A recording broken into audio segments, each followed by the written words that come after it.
So this is Sunday afternoon. It's a rainy afternoon here.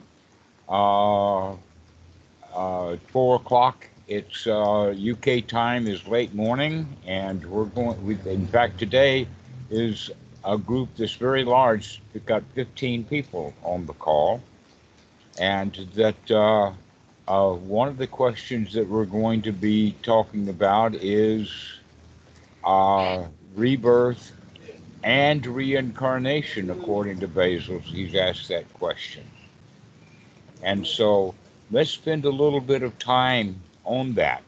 In fact, let's ask the first question. Does anybody know why we have both rebirth and reincarnation, and what's the difference? Any experts here in the audience wants to give it a try? What's the difference between rebirth and reincarnation?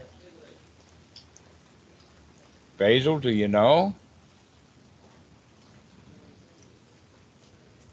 I don't, but like I do have I sort of can I have an idea of what I guess rebirth and reincarnation means. It's when you understand the wheel of samsara, you understand states of mind in the human world where people are going from, one state to one another, and they're going through this cycle of, you know, being sad one moment and then being happy another the next day or something, or when something magical happens, or when your life just gets better, you become in the heavenly realm versus in the hell realm. Is how I understand Okay. that rebirth thing, and how it ties with some Zara's wheel of birth and death symbolism for Buddhism. Okay. Mikey, do you want to give it a try? What's the difference between rebirth and reincarnation?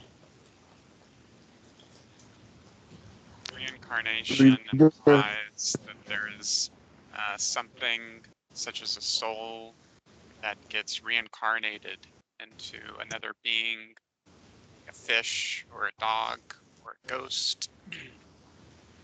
And rebirth is this idea that all things that die are reborn in some way, shape, or form, and doesn't necessarily have to do with having a soul.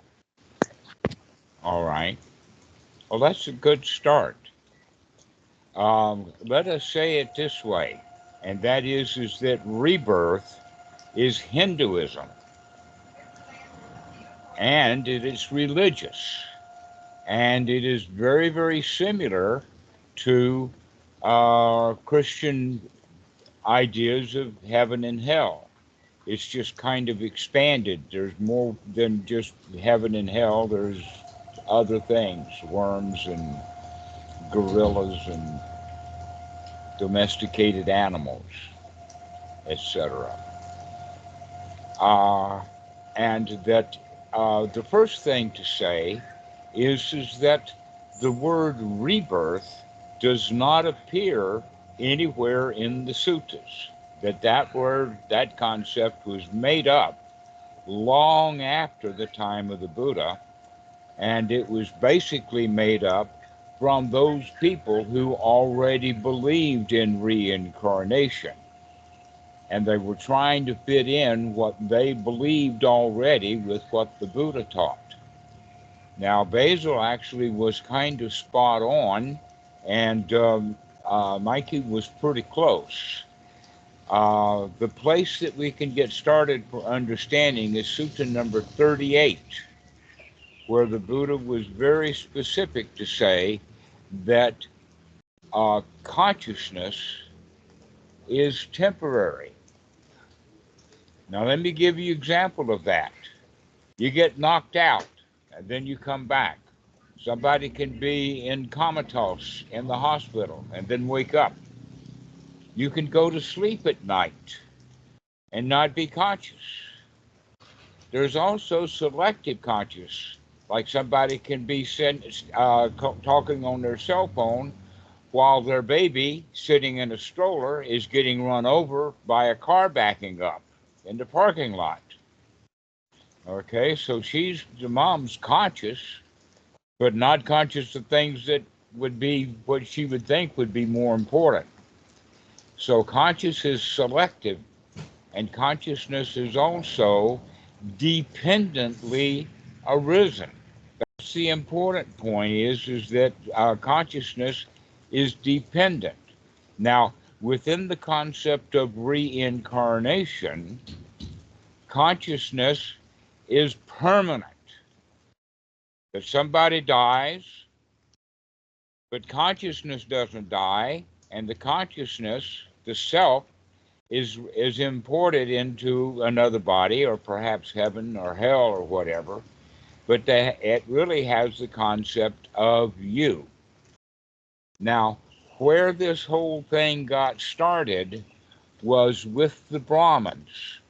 According to Achan Dhammavitu, has done more research on this than I, but he said that the whole idea of reincarnation got started about 800 BC when the Brahmins were doing a whole lot of land grabbing in India. And that the story was that people would challenge them on that, and their answer was, oh, we were born Brahmin because we were good in the past, and you were not born Brahmin because you were not good in the past. Now, that's how the whole idea got started, and boy, did it get snowballed into the law of karma. If you do good, you'll get good results, and if you do bad, you'll get bad results. Well, the Buddha didn't take on that form of karma. In fact, he had a much more complicated view of karma that actually kind of destroys that idea of if you do good, you'll get good results, and if you'll do bad, you'll get bad results. Now, that view or viewpoint, worldview, has also a kicker to it. And that is, you do good, you'll get good results. And if you do bad, you'll get bad results no matter what. In other words, it will catch up with you. Now, imagine in primitive times that you had a village that had a head man who would take anything, take any girl, take any wife, take any gold, take anything that he wanted, built himself a great big grass hut, and the villagers hated him for it. And then he died happy. Well, that pissed them off greatly. They didn't like that at all. They didn't like the fact that he was a thief and got away with it. They want him to roast in hell no matter what. So they invent hell so that they can make themselves feel better. In fact, if you think about it, hell is always for somebody else. You want them to go to hell. And so this is where all of that got started, was with the Brahmins who were doing land grabs. How did they do that? Oh, well, you have to come to a Brahmin to get your funeral taken. That if the Brahmins don't do the ceremony, speaking a lot of Sanskrit or some language that nobody understands, then you'll go to a happy destination. But the price of the funeral is your land. Well, old grandpa, he says, well, I'd rather go to heaven than to hell with my kids. So I'm going to give all my land to the Brahmins so that I'll have a good funeral. Pretty stupid, huh? What do you think about that, Carl? That's pretty comedic in my opinion, yeah. All right. So, actually, I have been in India at Varanasi. I got into trouble because I took my camera and was taking photos, and they took the camera and took the film out of it. That was way back when, because I was actually photographing what the Brahmins were doing in these funerals. So I'll have to tell the story this way. You see, they were too cheap. There wasn't much wood anyway, and they'd take a barge and bring the wood down to Varanasi. Uh, the old city's name is Benares. It's on the Ganges River, and that there's many photos from the river called the Burning Hats. Now, they had a whole bunch of funeral pyres, but they wouldn't use very much wood. And so after the fire got really going, they would break the legs and fold them over so that the feet would roast too. Now, along the way in that funeral pyre, the body began to, the brain would start to boil, and they would know that the brain would start to boil because the nose would start to bubble. That's when they would call all the other Brahmins who were doing other funerals and bring ceremony. And one of the things that they did was grab a great big shillelagh. Do you know what a shillelagh is? It's actually a burl that's on a stick. And so you can think of it as a nice long stick with a very, very heavy piece of wood at the end. And so they would take that thing with great ceremony and whack the skull.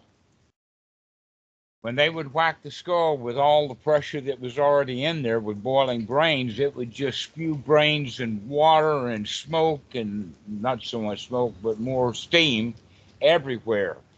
And this was then their story is that this is releasing the soul. But only the Brahmins can use a shillelagh to bust open the skull so that the soul will be released. So that was their story.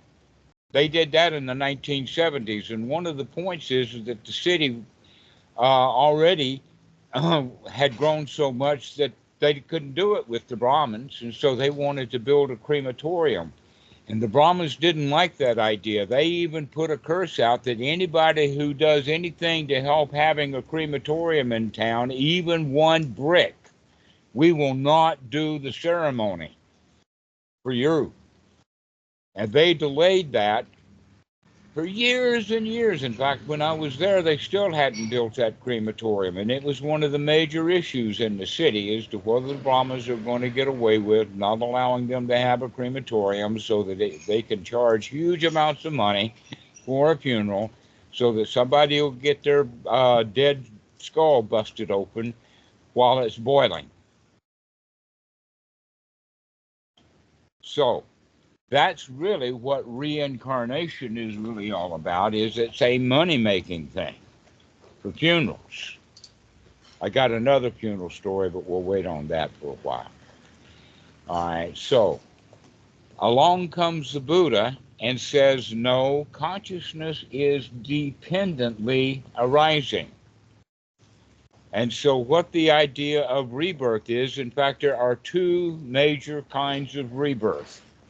One is the teaching of the Buddha, and the other one is those Brahmins who became Buddhists and still were clinging to some kind of reincarnation. And so what they did is that they said, in fact, you can think of it as kind of a stair step to where it's a great big lie about reincarnation. The fact is that nobody knows, not one point. Now, I know that you've heard a lot of stories that the Brahmins will find some kid who has a story to tell, and they'll say, oh, well, that kid remembers his past life. We've got evidence. We'll write it down. The Tibetans are really good with that, called toku.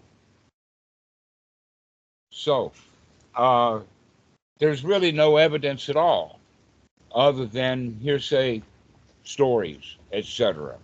So one step down from that would be what they have as the rebirth, which is very much like reincarnation, with the main difference that Mikey was talking about, and that is that, yes, there is something reborn, maybe centuries from now, or maybe next month, or maybe Uncle Fred died and he's been roaming the neighborhood for 2 weeks waiting for some couple to do it in bed, and then he'll jump right in.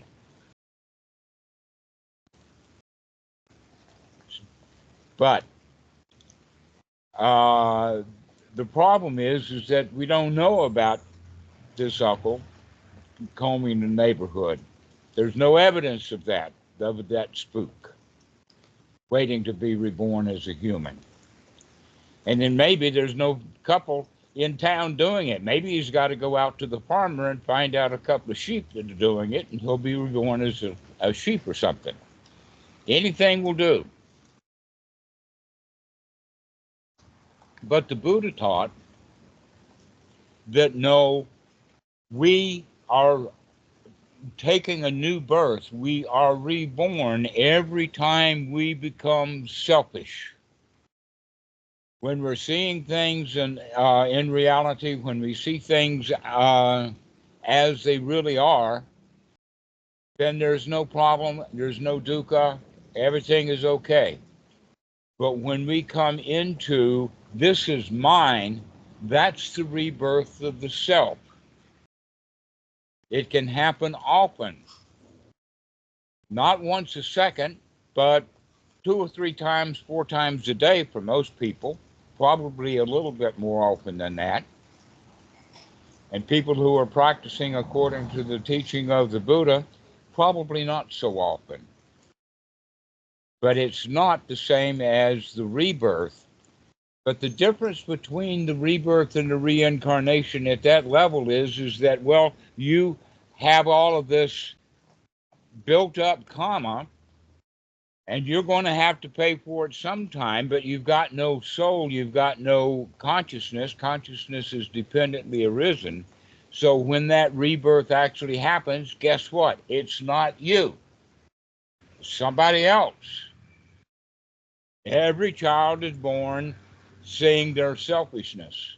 I don't know of anybody, not even a Hindu, who says, oh, well, I'm not me. I'm King George because I was King George in the past and I'm still King George. Well, that's not actually true. I know some women in California back in the 70s. In fact, the story is that there were 5 of these women, Western American women, all of them believing in reincarnation, and all 5 of them told the story that they were Cleopatra in the past. That actually beats the 3 Christ of Ypsilanti, is the 5 Cleopatras of California. You can obviously see they made that shit up. And they believed it strongly. No evidence at all. Not one of them can come up with an Egyptian cat that they brought with them, or a boat, or gold, or anything. All they have is just some mental concept. And so even if you have the idea of sticking rebirth and reincarnation together and thinking that, oh, reincarnation or rebirth is the same, the difference is that when something is reborn, it's not you, which is quite different than the Buddha's concept is that, yeah, it's you. The you is reborn every time you are selfish.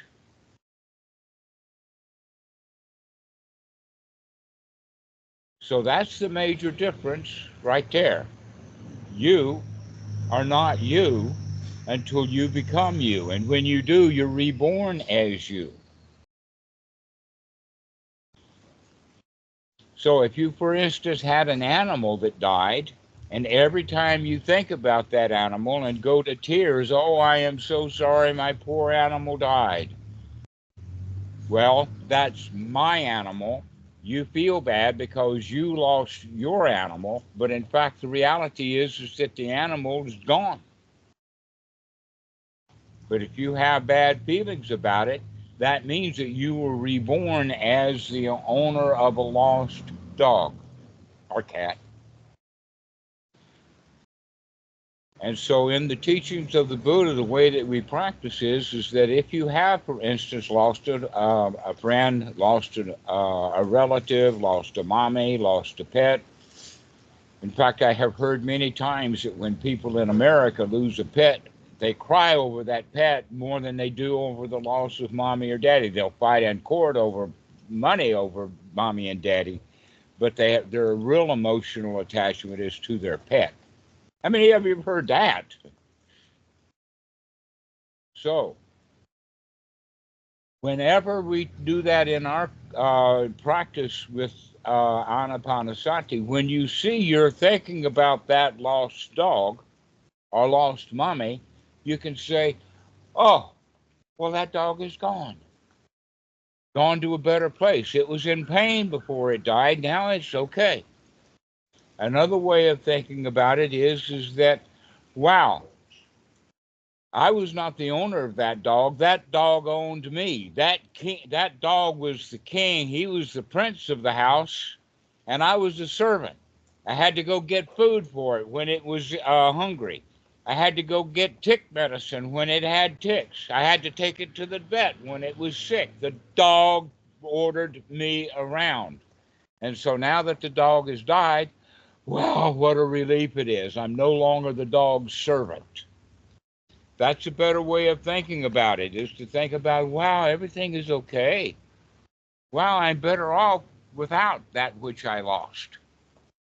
Which is a better way of thinking of it rather than, oh, I'm not as well off now. I've lost something.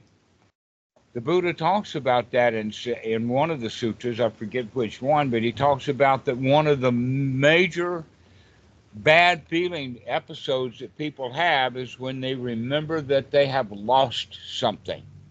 I used to have it and now I don't have it anymore. I used to be president of the United States and I lost it. And boy, do I want it again. I'll go crazy trying to get it again. I think you know what I'm talking about. I see a bunch of smiles. So, if we understand that rebirth and reincarnation are close together, then we are bound to be worried about the past and the future. That in fact, rebirth about the past. Who was I in the past? What was I in the past? How long ago was that I was in the past? The Buddha says that's actually wrong viewing. That's not wise attention. Or if we think about it and then the other, oh, I really screwed up when I robbed that bank. I wonder what's going to happen to me. I've got $20 million here and the cops don't know where I am. But when I die, what's going to happen to me? Oh, poor me. I'm going to suffer in the future. So with that, we can say that the real correct practice is to come out of the past and come out of the future and be here in the present moment. Now, it's hard enough for Westerners to think about what happened 5 years ago and get into bad feelings, or think about what's going to happen next year.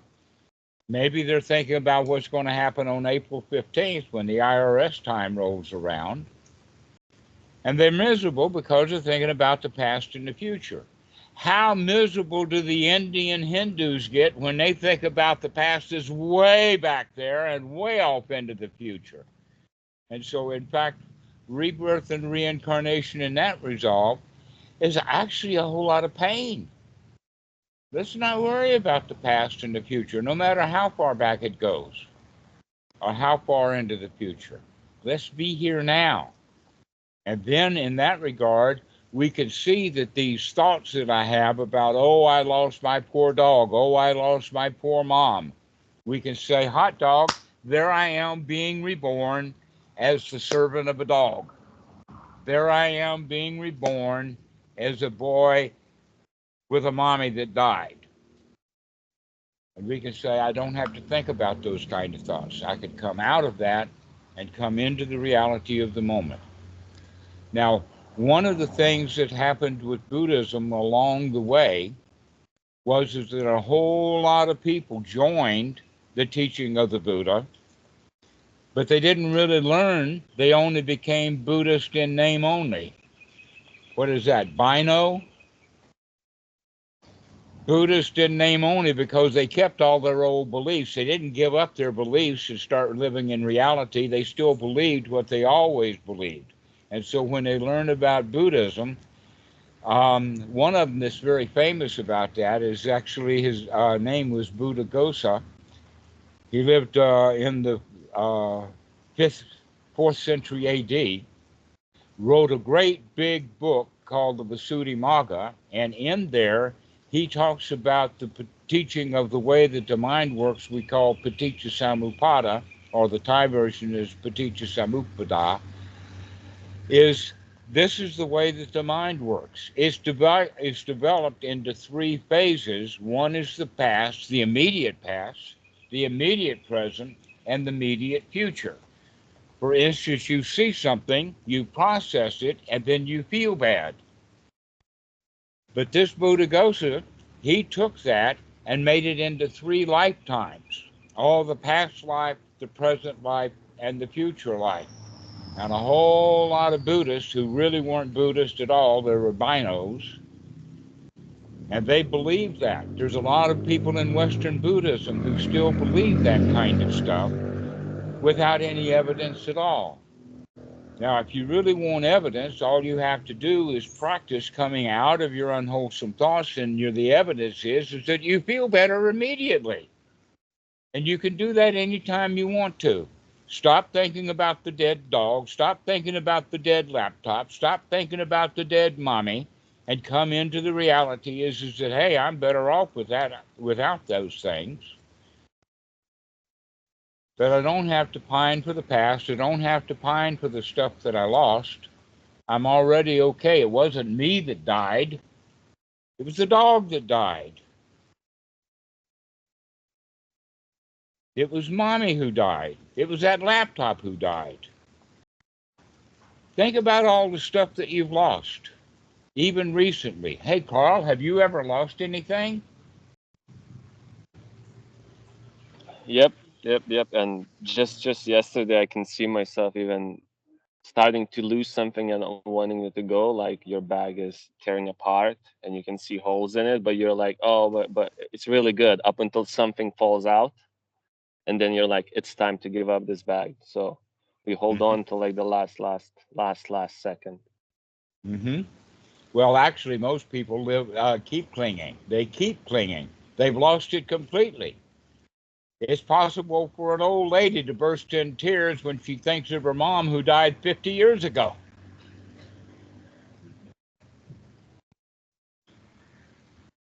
We do that. And how about those 5 women in California? Every time they say, oh, I was Cleopatra, they do it proudly.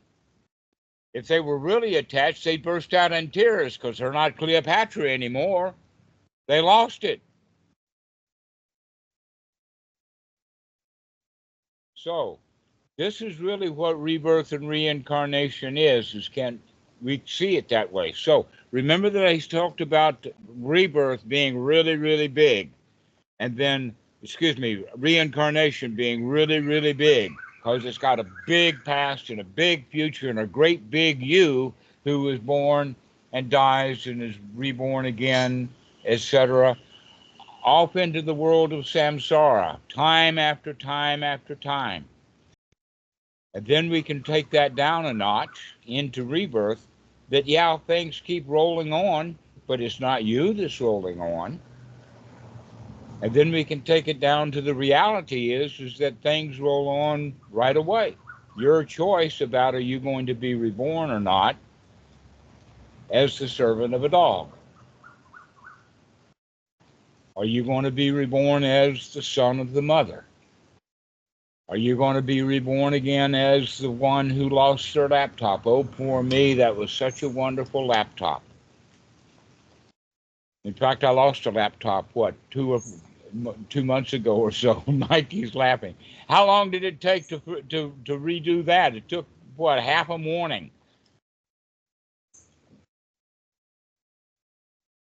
Didn't take long to get over that one. So this is the whole point is that rebirth, reincarnation is the way we cling to things. Are you going to cling to the me that is reborn, reincarnated? Or are you going to cling to the me that comes arising moment by moment?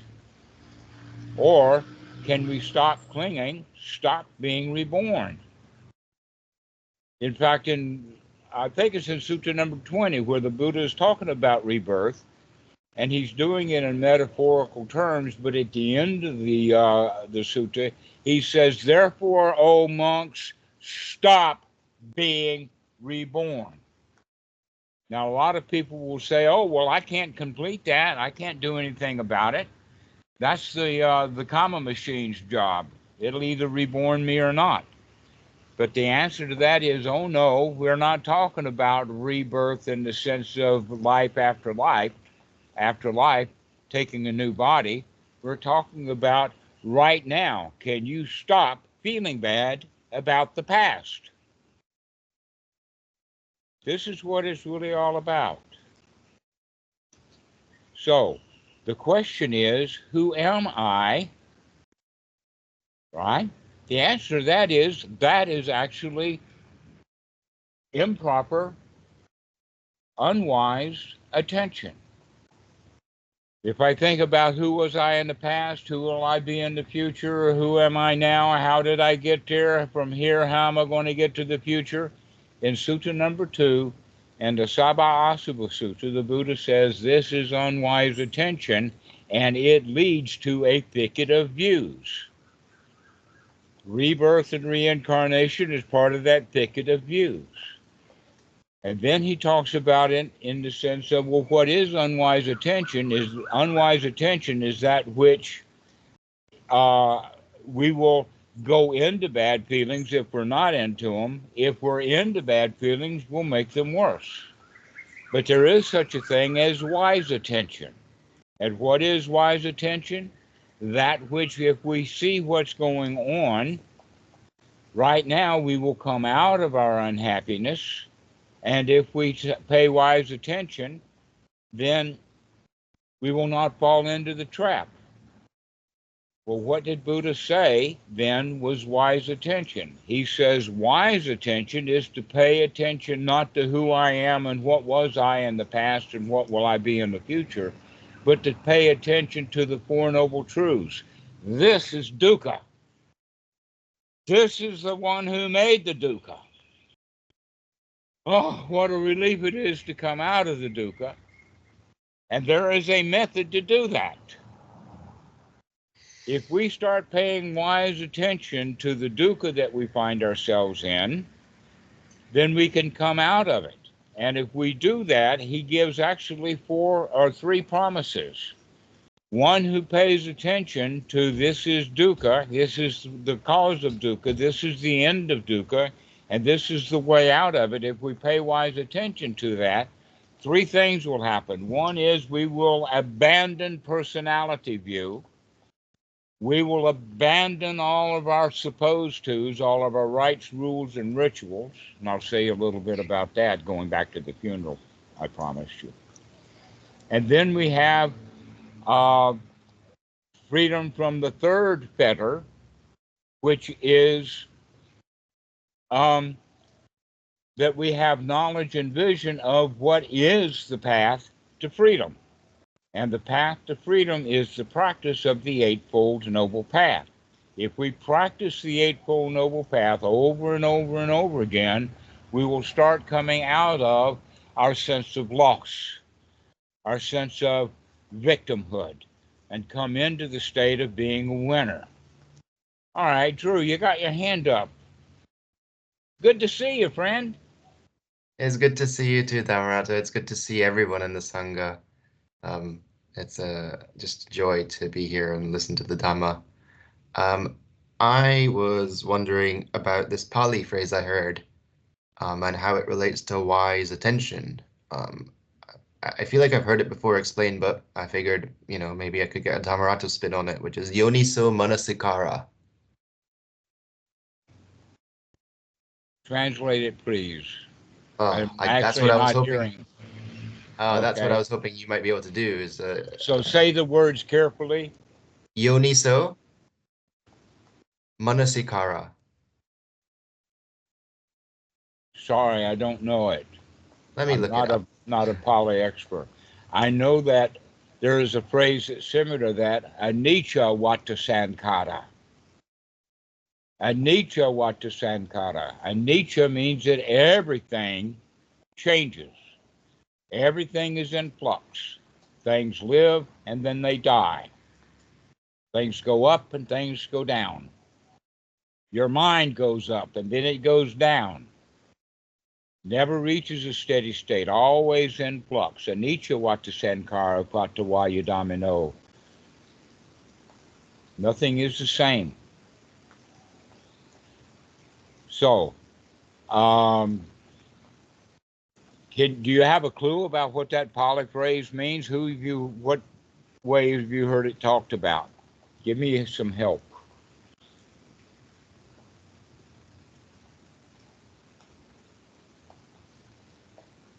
Drew?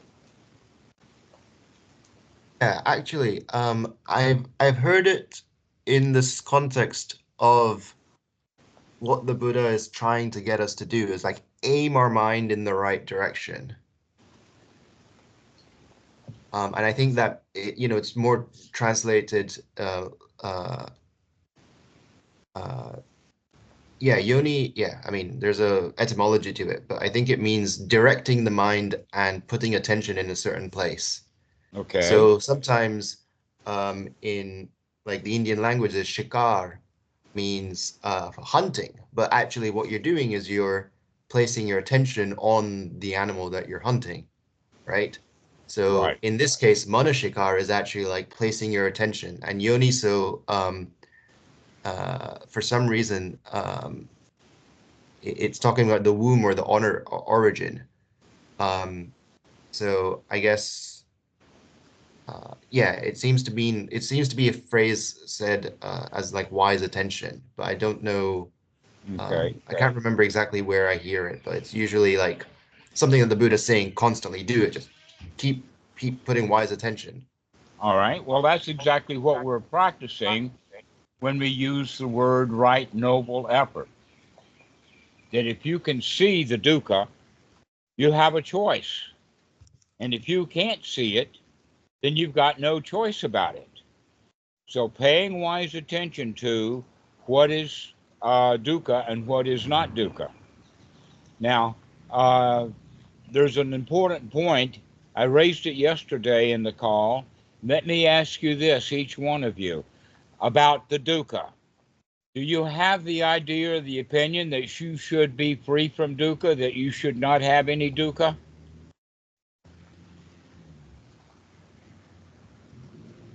That you're supposed to get rid of it? Supposed to get rid of it? Drew, how about you? Sometimes, but then I apply some wise attention to that. All right, okay, all right. You gave it away. So how about you, Thomas? With no H and no U? Well, I know I know it's not right, but yeah, often yes. Yeah. Yeah. Yeah, just like a rule at school. You're not supposed to drink out of the wrong water fountain. Well, wait a minute. I'm taking you guys back too far. How about you're not supposed to use that bathroom, you're supposed to use this one. That's the rule, okay? And you're supposed to do it this way and that way. This is what we mean by Silavata Paramasa. The Buddha considers that to be a hindrance. He considers that not just to be a hindrance, but it's a fetter, it's bondage to live our lives according to the way things should be and ought to be. Now, it's actually translated into rites, rules, and rituals. Well, the word ritual we can take into the word ceremony. And there's a whole lot of rituals and ceremonies to where you're supposed to do things one way or another.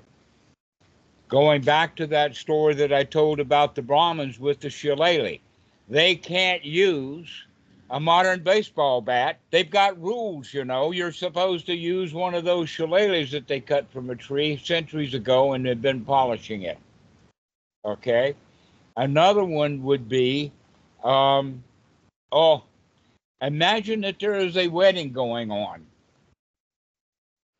And someplace in that wedding, the priest says, Now is the time. Is anybody going to be against this? Speak now or forever hold your peace. Have you ever heard that? Okay. And here's an unspoken rule. He's not supposed to then say, I want everybody to stand up, everybody to raise your hand, and a loud voice say, I object. He doesn't do that. There's a rule against it. He's supposed to finish the ceremony. In fact, he may not get paid if he said that. It reminds me of a joke of the priest said that, anybody hold their peace, and the woman comes running down the aisle with the divorce papers saying, we don't have these signed yet. He's still married to me. And the groom, he was shaken. And then she says, will somebody point this out to him that he's still married? And he turned around, and then she says, oops, I'm at the wrong wedding.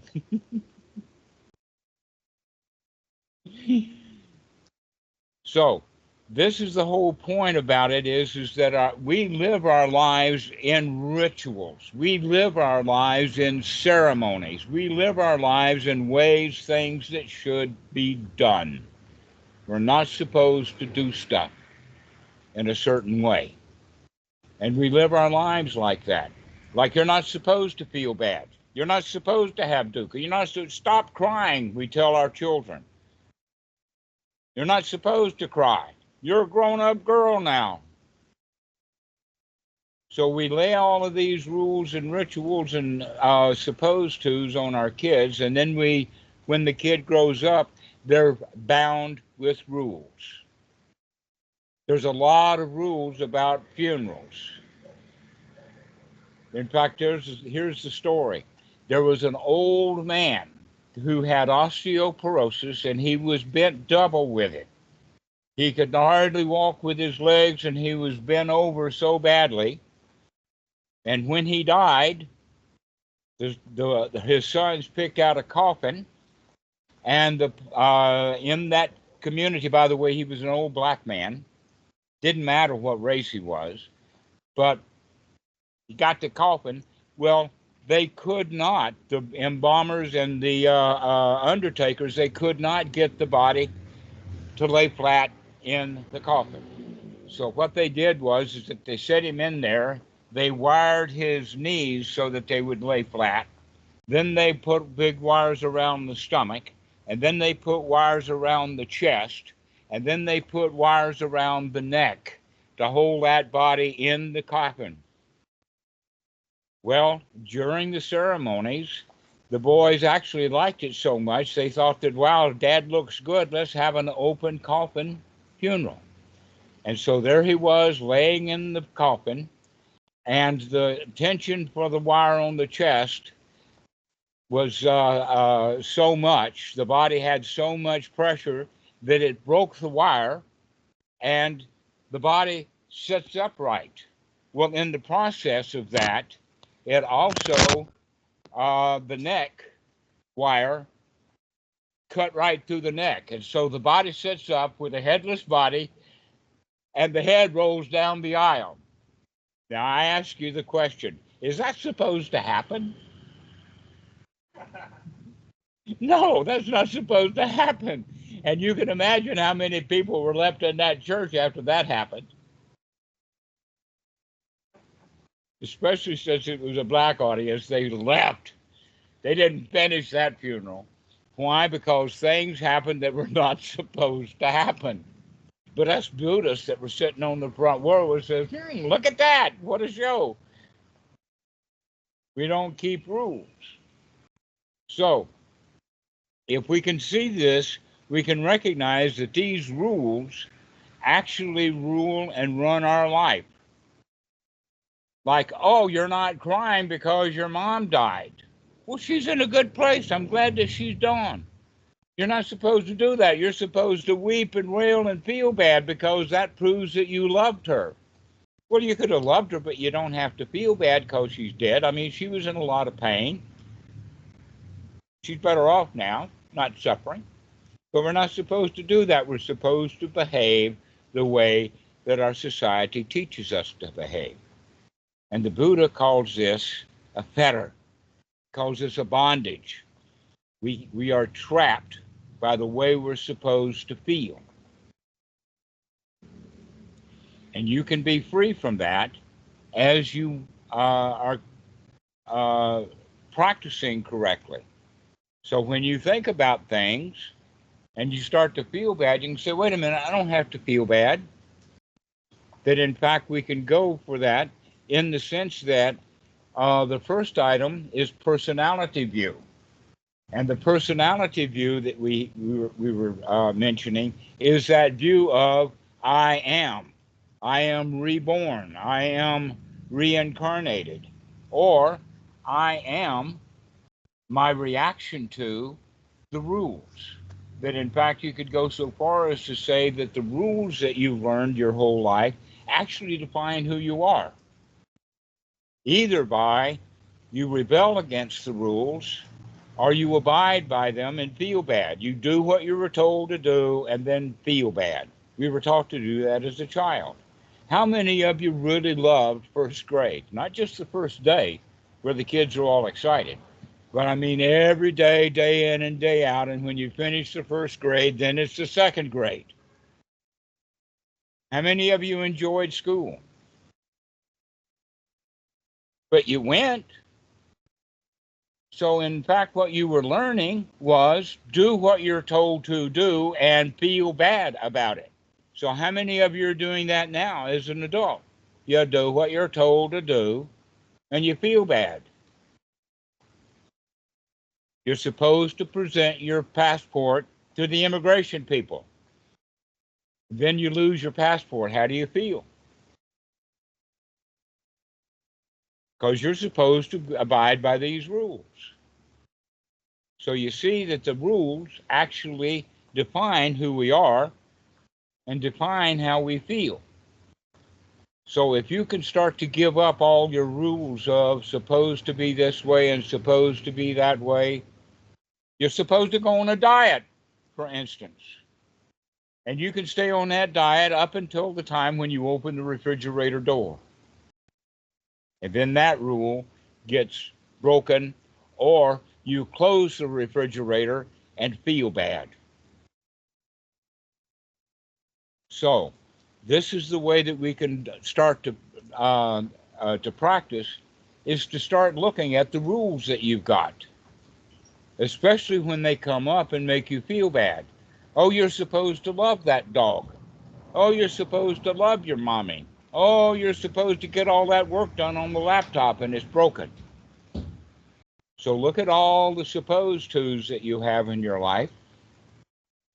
Look at all the schedules, all the plans, and all the things that you can't do and that you feel bad about it. And then you can begin to say to yourself, I've got no plans. I've got no responsibilities. I don't have to feel bad because the dog died. I could feel okay. Don't have to worry about stuff. I can start to break these rules and start throwing them out. And by doing so, guess what? Your personality starts to change.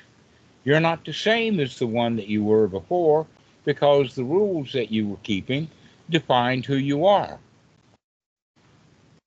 That in fact, the biggest rule of all is that rule of karma that I listed before. You do good things, you'll get good results. And if you do bad things, you'll get bad results. Guess what? A whole lot of good stuff gets done and nobody gets any benefit from it at all. And there's a whole lot of murders, rapes, all kinds of law breaking going on, and the police don't have a clue. Most murders, in fact, are never solved. So that law, which is supposed to be a cosmic law, it's supposed to be a great big law. And if the police can't catch the murderers, then how is the murderer going to get punished? Oh, rebirth. Oh, reincarnation. We'll get him. He'll get caught somehow or another. You see how the mind works like that? Okay. So the fact is that law of karma doesn't work. The Buddha, in fact, amended that law of karma The third law of karma is that uh, there are actions that are mixed. You've got a mixed bag there. You've got good and bad inside of the action, and it gives both good and bad results. An easy example of that is a doctor practicing medicine because he wants to help people, but he lives in the biggest house in town, driving a Mercedes. Don't you see there's mixed bag in his actions? So, Thomas, you got your hand up again. Yeah, I wanted to ask about a problem that I think is very frequent, that is turning the practice into a new set of rules, or even going beyond that and turning into rules that, oh no, I shouldn't be even turning my practice into a set of rules and falling in that spiral that seems that you can't escape making rules, because then you make rules about not making rules, and it's difficult to break from sometimes. All right. That takes mindfulness. That when you're making a new rule about making a new rule, you can say, aha, I see that. Aha, I see I'm making rules again. I've been making them my whole life. So this is where we start paying wise attention, because we recognize that rule making is in fact dukkha. Drew, you got your hand up. Yeah, I don't know. For the past couple of days, I was just remembering some old TV shows I saw, and how they portrayed that, oh, if you're talking to someone pretty, you have to be nervous, and if you ask someone out, you have to be nervous, and if they say no, you have to be sad, and you can only be happy if you're actually, with someone, and all that sort of rules. And I mean, now that I'm actually in a relationship, I'm like, this is totally different to what they show on TV, and like what they show on TV is actually really unhealthy. Like that's not a good attitude to have when you're single or when you're in a relationship, and it's not a good attitude to have for many of the things that you do in life. And sometimes like uh like there's just so much stuff about oh yeah, the people are Right. mean to the ugly Relationships person, are a mixed bag. and people are And yet mean the to the ugly person and society, nice to the pretty people, and all that sort of stuff, which is like rules. It's like, no, that's not how you treat people. You treat people nicely, like that's with respect, and you take each thing as it comes on, not as it's, yeah, there's so much of that I was reflecting on. And the other one was I know you like songs, Dhammarato, so and I know people here might appreciate them, so I sent people a link to a little song called Happiness Is Here Now, and it's got two verses. The first one is nowhere to go, nothing to do, but so I don't need to worry. But the second verse, it ends with somewhere to go, somewhere to do, but I don't need to hurry. And so I like it because the first verse is about dropping the rules, but then the second verse is about doing things with joy rather than out of compulsion. right. That's the important point, because you can do what you like to do. Do what you want to do because you get enjoyment out of it, not because you're supposed to do it. Begin to And also enjoy like your what you life. want to, like what you do as well, Yeah, right? like what you're doing. Like what you do and do what you like. And that does not mean go out and find a new job to do something that you like doing. It means straighten out your mind right here and now so that you can enjoy the job you've got. You don't have to go get a new job, because 99% of the time you go get a new job, but it's the same old you that's doing that new job unhappily. That it's not the job, it's your mind state. So you got to change your mind. And if you can change your mind to enjoy a new job, can you change your mind to enjoy the job that you've got? Or can you quit the job and just enjoy life completely without a job? Oh, you're supposed to have a job. There's a rule about it someplace I've heard. Unless you can drop those rules. How many of you ever heard the rule, if you don't work, you don't eat? Well, I know personally about 6 million people who don't work, and they eat just fine. Let me give you a list. Buddhist monks. Let me give you another one. Buddhist bhikkhunis. Let me give you another list. American politicians.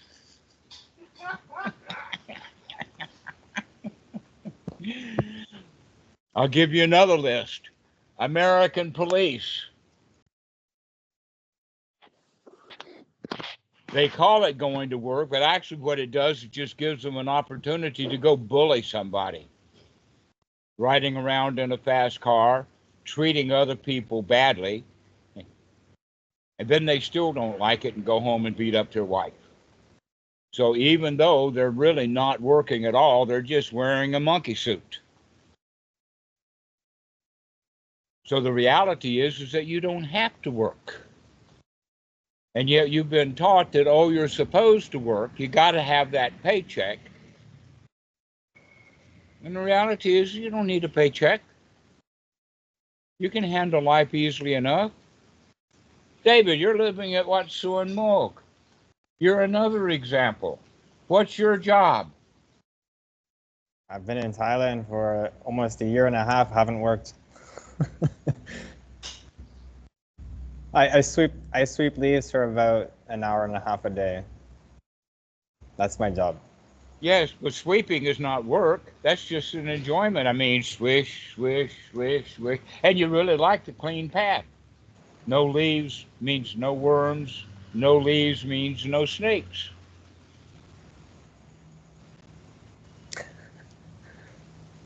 So sweeping, that's not work.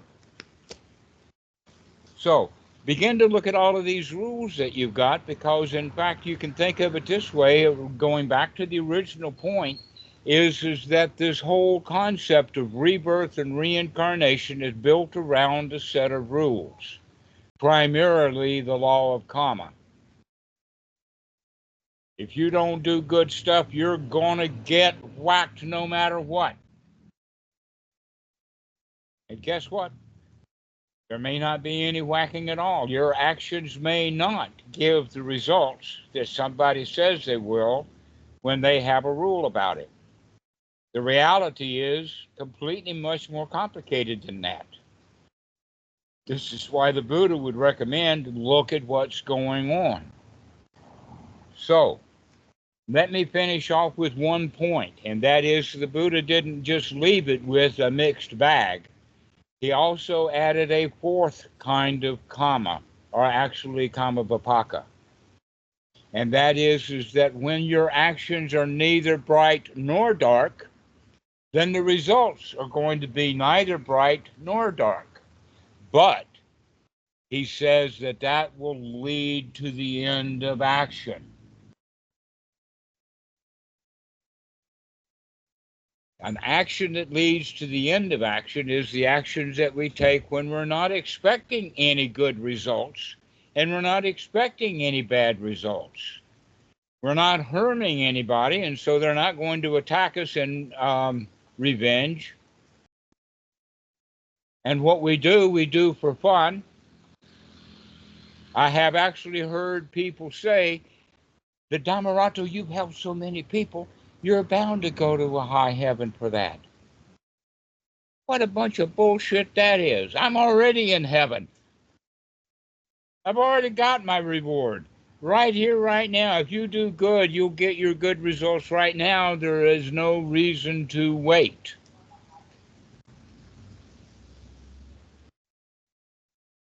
So, that law that the Buddha gave, that fourth law is that your actions have immediate results. There's not long-term results to it. Your actions give you bad results. if you have bad actions right now, not off into the future.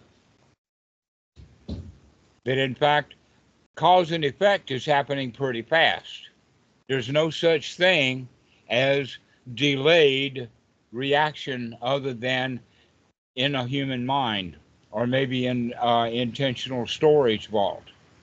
Like, have you ever seen the story where a building is being built and they'll put a cornerstone that's got a locked box and it's got stuff in it, mementos, and then they tear the building down 100 years later, and then they open that box because the building's been torn down, done with great ceremony?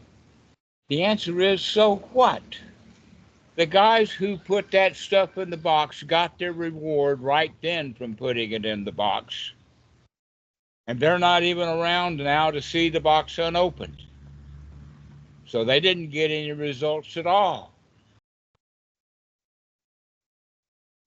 So begin to see things that way is that all of these rules and all of these supposed tos always have past and future built into them, and that we're taking those rules and changing them upside down completely so that everything happens right here, right now. This is the way to start living our lives. Forget about rebirth. Forget about reincarnation in the sense of it's in the past or in the future. Start being reborn right now as a happy dude. Or do that. Or actually just be born a happy human. Sex we don't even know about. That's cultural. That's a bunch of rules, by the way. What sex you are is a bunch of rules. That's why the Christians have so much trouble with hermaphrodites and gays and transverse transactionals and all of that kind of stuff. Instead of enjoying your life, they're going around pointing, you should not do the way that I've been told you should not do. You're not supposed to have a divorce. You're not supposed to have an abortion. You're not supposed. Look how much pain the Christians cause themselves by having all of their rules. And if you can see how much pain rules cause, you can begin to drop your rules and come back to just have one rule. And so I'll end this talk with just one rule. Mickey, I'll give you a chance at it. Just one rule. What's one rule? Just one. Don't worry, be happy. Darn it, you got it. Okay, how about you, David? One rule. Dukkha, dukkha, nirodha. That's the Buddha's word for it. That's the only rule, is to see the dukkha and come out of it. That's the only rule Be in you the need. present. Be in the present moment. That's another version of it. Exactly. Be here now. Start having just that one rule. You don't need thousands of rules. Just one rule. Everything is okay. Everything is fine. Come out of the dukkha. Be here now. Don't worry. Be happy. See all the different ways that I can describe that? So there's not just one way of saying that one rule. It doesn't have one rule that has one way of stating one rule. There's 10,000 different ways to say that one rule. Wow, what a relief it is. That's the only rule. So does anybody have any statements or questions or comments about this talk? Amrit, did you get your answer to your question? Oh, yes, definitely. All right. Who was it? Was it Ben that asked the question about rebirth and reincarnation? No, it was me. It was you. Okay. Basil, right. Yeah. Did you get your question answered?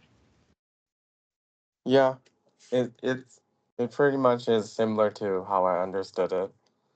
I just wanted to see how you would interpret it, I suppose. Well, I'm going to find a happy Where way everything of seems talking about awkward. it. So, anybody else have anything to say? Wow, what a great big team we've got today. At one time I counted there was 15, let's see, 3, 4, 5, 6, 7, 8, 9, 10, 11, 12, 13, 14, 15, 16, 17, 18 people online right now. Wow, I'm impressed. Let's make a rule.